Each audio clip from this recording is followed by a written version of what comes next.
Welcome back. अस्ति हामी set 2 को ग्रुप बी को क्वेसनहरु सोल्भ गरिरहेका थियौँ र त्यसमा हाम्रो क्वेसन नम्बर 13 सम्म सोल्भ गरिरहेका थियौँ। अब नेक्स्टमा चाहिँ हाम्रो क्वेसन नम्बर 14 देखि फेरि यो भिडियोमा आउनेछ। ल क्वेसन नम्बर अब 14 मा हेर, हाम्रो क्वेसनले के भनिरहेछ, find the ratio in which the line segment joining the point 7, -3 and -2, -5 is divided by the point 3, y, also find the value of y। यसमा चाहिँ सबभन्दा सुरुमा के हामीले रेशियो फाइन्ड आउट गर्नुपर्ने र लास्टमा चाहिँ y को भ्याल्यु फाइन्ड आउट गर्नुपर्ने। ल यसको सोलुसन गिभन र यो रेशियो फाइन्ड आउट गर्दा जहिले पनि तिमीले चाहिँ इन्टरनल जुन डिभिजन थियो नि, इन्टरनल सेक्सन फर्मुला थियो, ती मात्रै युज गर्नुपर्छ। ओके, ल अब यहाँ चाहिँ हाम्रो के छ, गिभन सबभन्दा सुरुमा चाहिँ दुईटा पोइन्ट दिइरहेछ। पोइन्ट्स आर के पोइन्ट छ, एउटा हाम्रो 7, -3 जसलाई चाहिँ x1, y1 मान्ने। सिमिलरली एन्ड अर्को पोइन्ट छ हाम्रो -2, -5 अर्को नेक्स्ट पोइन्ट भयो जसलाई चाहिँ हामी x2, y2 चाहिँ लेट गर्छौँ। अब यसले चाहिँ के गर्छ, डिभाइडेड बाइ द एउटा पोइन्ट 3, y। अब के भन्छ, यो पोइन्ट्स आर डिभाइडेड बाइ कुन पोइन्टले हाम्रो 3, y पोइन्टले डिभाइड गरेर छ नि, यसलाई चाहिँ हामीले लेट x, y र यही भने चाहिँ हाम्रो के हुन्छ, डिभिजन। अब के भन्छ, यसमा चाहिँ रेशियो फाइन्ड आउट गर्नुपर्ने छ। अन्त सुरुमा रेशियो इजिकल्स कति, m/n इजिकल्स टु वाट, लास्टमा कति, y को भ्याल्यु कति चाहिँ निकाल्नु पर्ने। अब के गर्ने, by using internal section formula, internal section yeah division formula. योबाट हाम्रो हेर त के हुन्छ, यो 3, y ले चाहिँ कसलाई, यसलाई डिभाइड गरेर छ र हाम्रो फर्मुला पहिला लेखिहालौँ।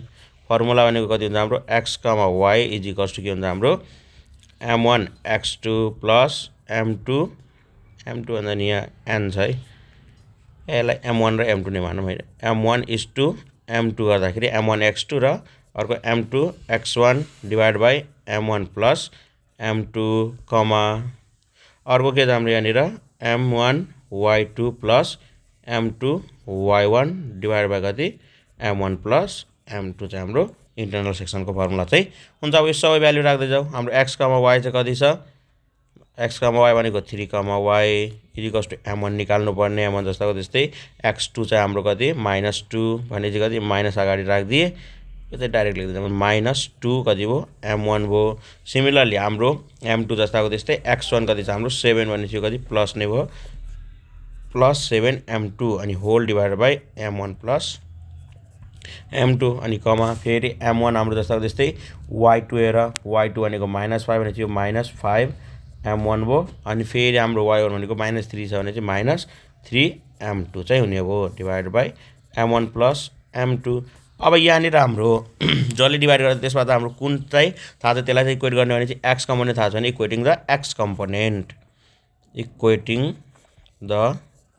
x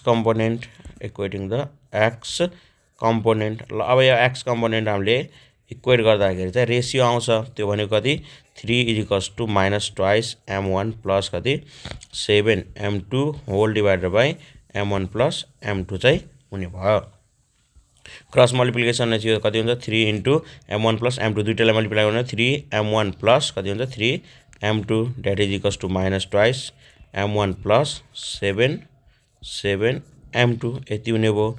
यो भनेको अब m1 र m1 एक साइड राख, m2 अर्को साइड भनेपछि 3 m1 यो -2 यता आउँदाखेरि plus 2 m1 equals to 7 m2, यो फेरि उता जाँदाखेरि -3 m2 चाहिँ हुने भयो। अब यो प्लस गर्दाखेरि 5 m1 इजिकल्स कति, 4 m2, देयरफोर अब m1 बाई m2 इजिकल्स कति भयो, 4/5 भनेपछि यही भनेको हाम्रो के भयो, रेशियो चाहिँ हुने भयो। भनेपछि देयरफोर m1 इस्टु m2 इजिकल्स कति भयो हाम्रो 4:5 चाहिँ रेशियो हुने भयो। ल हाम्रो कति रेशियो 4:5। अर्को अब y को भ्याल्यु फाइन्ड आउट गर्ने भनेपछि y को के गर्ने कम्पोनेन्ट चाहिँ इक्वेट गर। अब y को कम्पोनेन्ट इक्वेट गर्दाखेरि फेरि के गर्ने, हामीले इक्वेटिङ y कम्पोनेन्ट यो भनेको हाम्रो के छ, y इजिकल्स टु कति छ यहाँनिर -5 m1 -3 m2, -5 m1 -3 m2 अनि होल डिभाइडेड बाइ कति, m1 प्लस m2 भनेपछि यही अब भ्याल्यु राख, भनेपछि -5 इन्टु m1 चाहिँ 4 -3 इन्टु m2 भनेको 5 होल डिभाइडेड बाई 4 + 5 यो calculator -20 -15 whole divided by 9 therefore y is कति -35/9 चाहिँ हाम्रो answer. Let's check the answer. सुरुमा हाम्रो एन्सर चेक गर्दाखेरि कति छ, यो पनि -35/9 नै छ है ल। अर्को हाम्रो 15 नम्बर के भन्छ, find the values of ABC and D from the equal matrix. यो म्याट्रिक्स चाहिँ इक्वल छ भने एबिसिडीको भ्यालु चाहिँ कति हुन्छ भनेर निकाल्नुपर्ने ल। अब यो हाम्रो कति भयो, क्वेसन नम्बर 15 चाहिँ भयो। 15 मा हाम्रो सोलुसन गिभेन, यसमा त अब हाम्रो हेरेर त के छ, गिभेन दुईटा म्याट्रिक्स छ इक्वल दिइरहेछ, के 3a + 7 अर्को b + 3 नेक्स्टमा चाहिँ 4c - 15 एन्ड 5d - 12। यो म्याट्रिक्स चाहिँ कुन म्याट्रिक्ससँग इक्वल छ, 1 4 1 3 म्याट्रिक्ससँग चाहिँ इक्वल छ। अब के भन्ने, equating the corresponding elements, equating the corresponding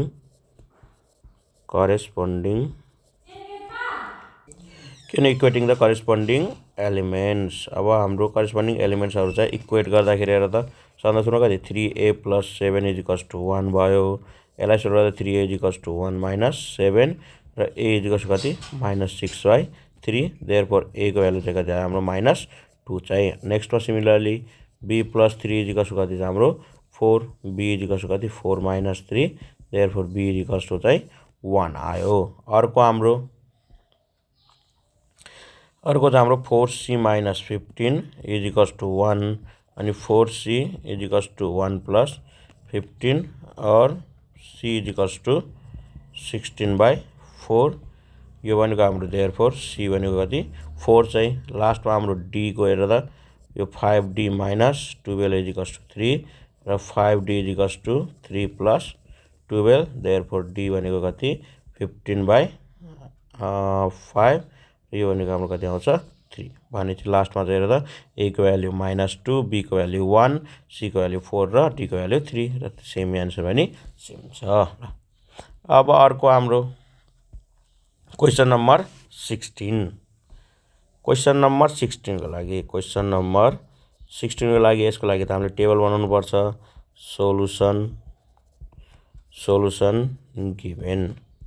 अरू त हाम्रो के निकाल्नु पर्ने छ, मोड निकाल्नु पर्ने छ र मोडको सन्दा सुरुमा चाहिँ फर्मुला हेरौँ। हामीले मोड निकाल्नु पर्ने छ भने मोडको फर्मुला हुन जान्छ हाम्रो L + del1/del1 + del2 इन्टु कति h चाहिँ हाम्रो के हुन्छ मोडको चाहिँ फर्मुला हुन्छ। ओके ल, यति फर्मुला भयो भने अब पहिला यहाँ del1 भनेको पनि भनिदिउँ। del1 भनेको के हुन्छ f1 - f0 भनेपछि f1 भनेपछि सेम क्लासको फ्रिक्वेन्सी, f0 भनेको त्योभन्दा अगाडि क्लासको फ्रिक्वेन्सी चाहिँ। अर्को हाम्रो del2 भनेको के हुन्छ f1 - f2, f1 भनेको सेम क्लासको फ्रिक्वेन्सी र f2 भनेको के हुन्छ हाम्रो त्यसपछि आउने हाम्रो क्लासको चाहिँ फ्रिक्वेन्सी कति हुन्छ भनेर त्यो निकाल्नु पर्ने। ल अब टेबल हेर, हाम्रो के छ मार्क्स दिइरहेछ, अर्को के छ नम्बर अफ स्टुडेन्ट्स ल यसैबाट हाम्रो एउटा टेबल बनाऊँ।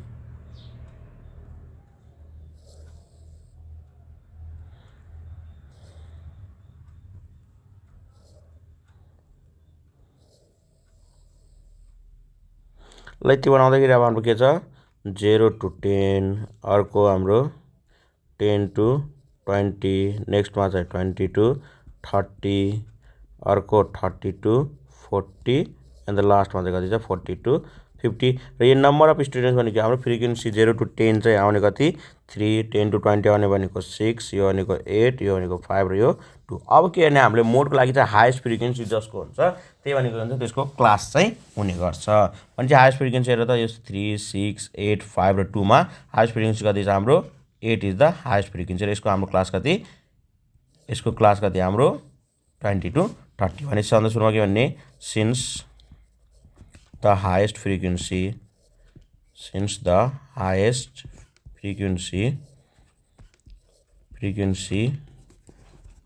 of given data is 8 and its corresponding corresponding class is कति 20 to 30 ओके ल 20 to 30 भयो भने लास्टमा के भने therefore mode lies in class के त्यही 20 to 30 क्लासमा चाहिँ पर्छ। अब यसको हामीले के निकाल्नु पर्ने छ भन्दा सुरुमा एल भनेपछि lower limit of this class भनेको 20। नेक्स्टमा चाहिँ हाम्रो कति एच भनेको त इन्टरभल कति छ 10 नै छ।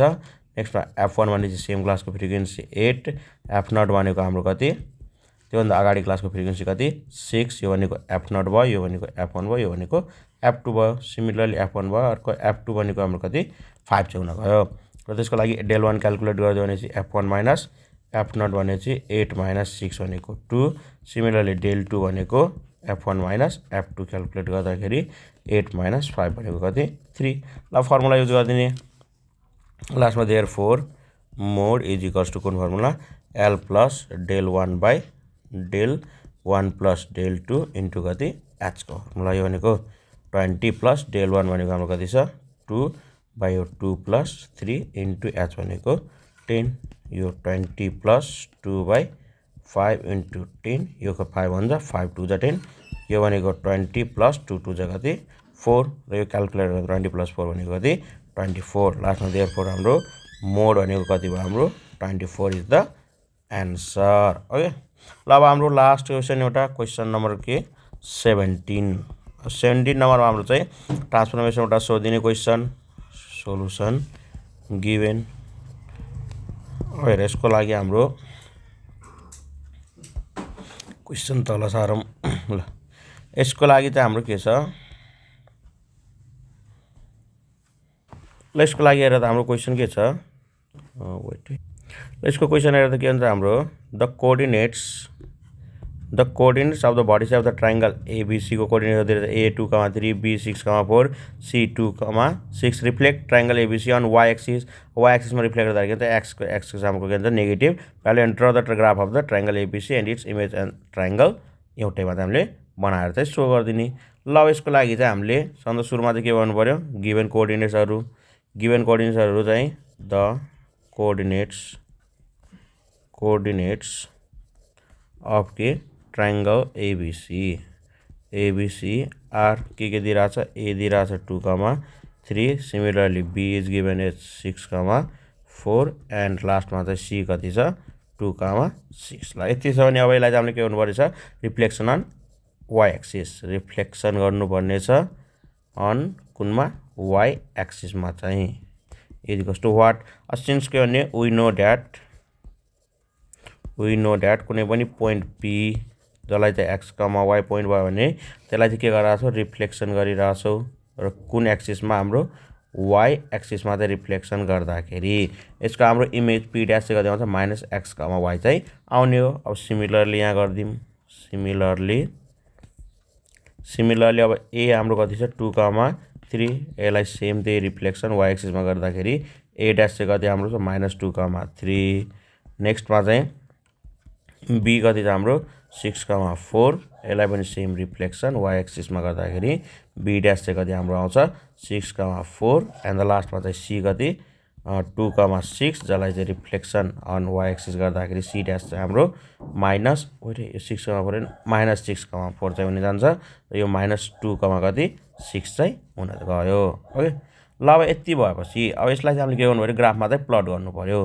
र यो ग्राफमा प्लट गर्दाखेरि के भने यो इमेजलाई एउटा सेपरेटली हामीले प्लट गरेर एउटा इमेज ट्राइङ्गल आउँछ इमेज भन्छ अब्जेक्ट ट्राइङ्गल आउँछ। सिमिलरली यो भनेको हाम्रो इमेज भयो र यसको इमेजको हाम्रो ट्राइङ्गल चाहिँ के आउँछ एउटा छुट्टै आउँछ। ल एउटा सिम्पल हाम्रो यहाँनिर ड्र गरिदिउँ भने चाहिँ के आउँछ ल यति यहीँनिर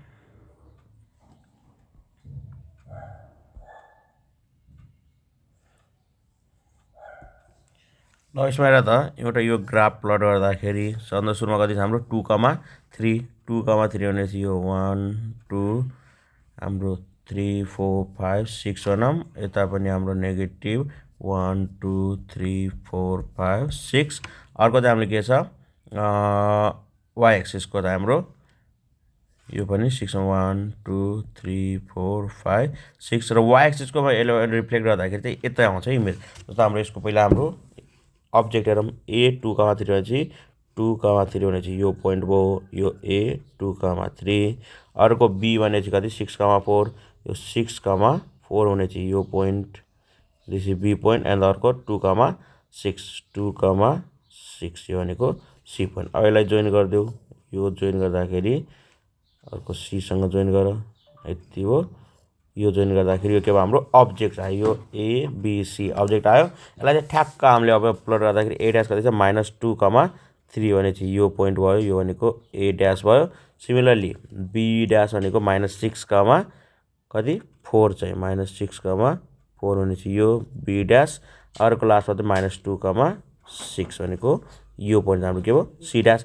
यो त यो वाइ एक्सिस भयो नि, यो वाइ एक्सिस हुँदाखेरि चाहिँ अब यसलाई चाहिँ हामीले रिफ्लेक्ट गर्नु थियो, यसको इमेज ठ्याक्कै यता भन्छ नि त, ऐनामा हेरे जस्तो हाम्रो इमेज चाहिँ बन्ने हो। यसलाई जोइन गरिदिउँ, हाम्रो एदेखि बी जोइन गऱ्यो। सिमिलरली बीदेखि सी ड्यास अनि सी ड्यासदेखि ए ड्यास फेरि जोइन गर्दाखेरि यो के भयो इमेज। र यसलाई चाहिँ सेडिङ गर्न चाहिँ नबिर्सिनु, किनभने हाम्रो अलिकति इमेज चाहिँ झल्काउँछ भनेर त्यति गर्ने। र यसमा चाहिँ अब यति नै हो। ओके, ल अब नेक्स्ट अर्को भिडियोमा हामी चाहिँ सेट 3 को सोलुसनहरू चाहिँ गर्नेछौँ। Okay, thank you.